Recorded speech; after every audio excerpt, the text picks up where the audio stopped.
Good morning, welcome back to the channel. I hope you guys are all doing well.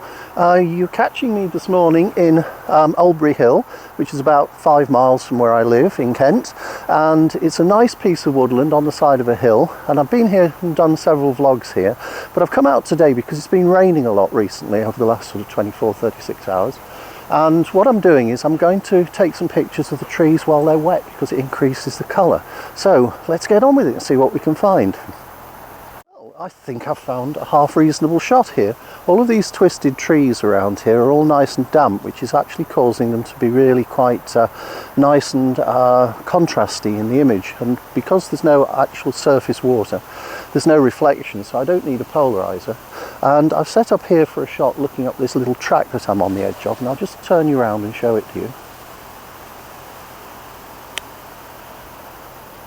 I've got the 2.8 macro lens on, which I'm going to use to do some more macro photography in a minute, but I just like that particular image of that tree, that silver birch I think it is, arching over the track here in front of us, the track going off into the distance here, and the fact that there's a branch overarching here, and I've deliberately set it at 2.8 so that I've got very shallow depth of field. Now I've set the focus onto the birch itself, and we've just triggered the camera to the actual tree. You can see the red highlighting is nicely showing that the foreground around the tree and the tree itself are in focus, but everything behind it should be nicely out of focus.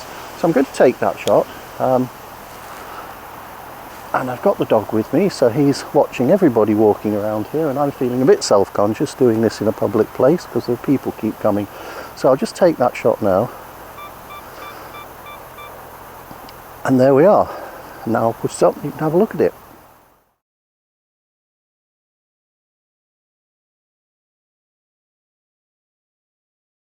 I'm quite deeply in the woods, so the light levels are quite low and it's a little bit windy, so I'm getting movement, and I'm not sure some of these images are going to come out sharp. Where the trees are not moving clearly, but it's the undergrowth, the ferns that are around here. As you can see, nice little ferns everywhere, and also I've just set up here for a shot of this piece of fern, or at least a small twig growing on this tree, set against the backdrop of the silver birch on the other side. I'm quite tight in, as you can see here. I don't know if that shows up properly. It's quite an intimate little picture with a very shallow depth of field. I think that's quite an interesting shot. So I've taken that, and now I'm wondering where the dog's gone. He's just the other side of that little ditch. I'll have to get him back, so I'll move on and see what other shots are here.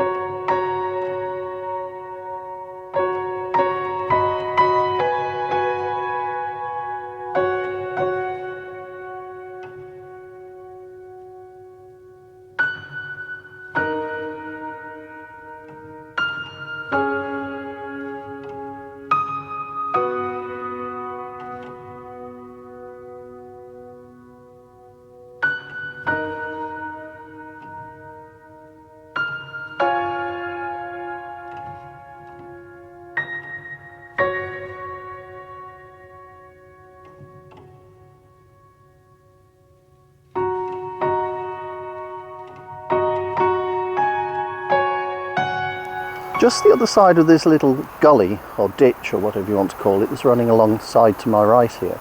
There are a lot of trees growing out of the other side of the bank itself, and one in particular, which I'll turn around and point at.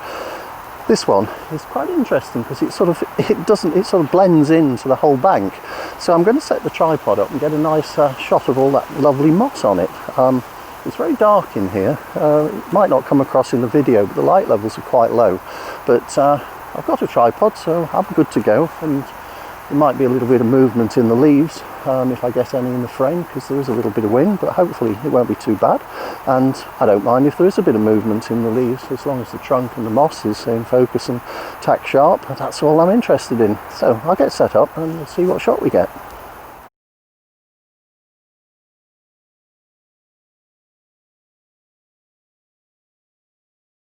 Okay, I found another composition that I quite like.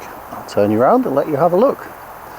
Basically, I've got the 16 to 35 on the camera at the moment, and I'm hoping to frame this tree here and this tree there with this small tree that's going across at a funny angle over there. And the image that I'm hoping to get is this one, and as you can see, it's got a nice bit of fern in the foreground here, and then we've got the two main trees coming up the screen and leading out at the top of the screen, and then we've got this silver birch, I think it is, on the other side there on the bank, and then there's the gully running along through here. And I think that's actually making for quite a nice image. 45th of a second, f4, and f4 on this wide angle lens is giving me pretty much, as you can see from the focus peaking, the focus peaking is showing virtually everything in that frame in perfect focus, so I'm quite happy with that. I'm going to take that shot, 2-second timer as ever. There we go, and that is that shot. Now turning back around so that you can look at me. Yeah, that tripod is working very well. It's seriously very light, it's very easy to live with. It doesn't have the height that perhaps my other tripod can go to, but I can live without that. So I'm going to walk around a little more, see if there's any more compositions, go home, process the pictures and put the video up for you guys. Anyway, let's see what else we find while we're here.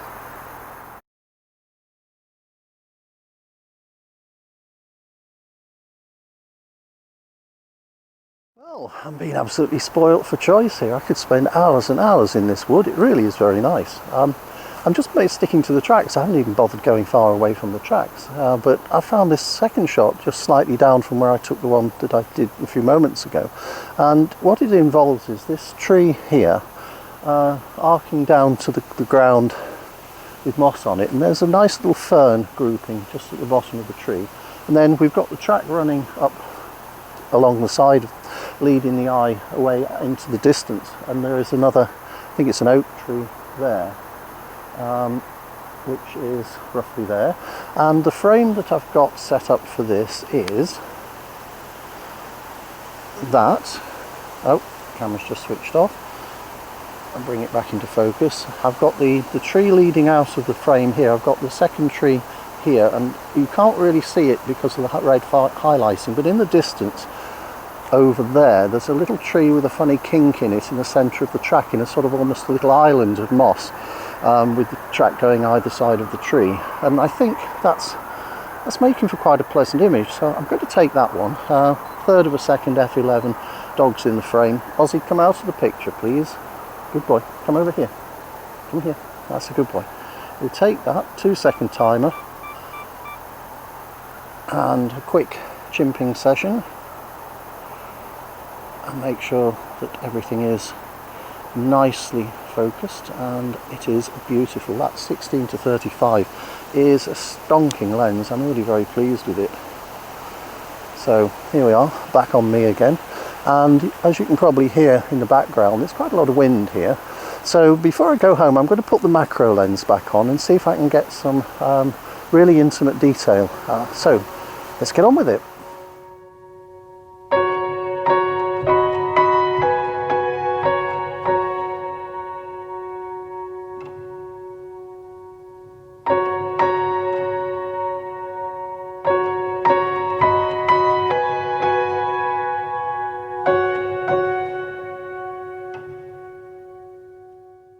I've got the macro lens on and I've been taking a few shots of various little bits and pieces, but on the track here, if I point you down, you'll see that actually there's a lot of roots crossing as the soil's been worn away, and I set up here, 100mm gets me quite close with this little macro lens. So what I've done is I've got the camera pointing virtually straight down, and I'll show you the composition. I'm particularly intrigued by the way these roots here, I can't shade the screen well enough to show you completely, but you'll see the picture in a minute. They sort of lead off in different directions across the image, and every time I go near the camera it turns the screen off. I've got leading lines coming in from all the corners except this one, and there's a bit of negative space in that area, and I think that's not too bad an image. Spin you around again. I quite like that image actually. I'll do a bit in post with it, bring out some colour, a bit more colour, and I'm I'm more or less finished here, so I'm going to go home, do some processing, put the video together, and we'll see you on the next one. So thanks very much for watching.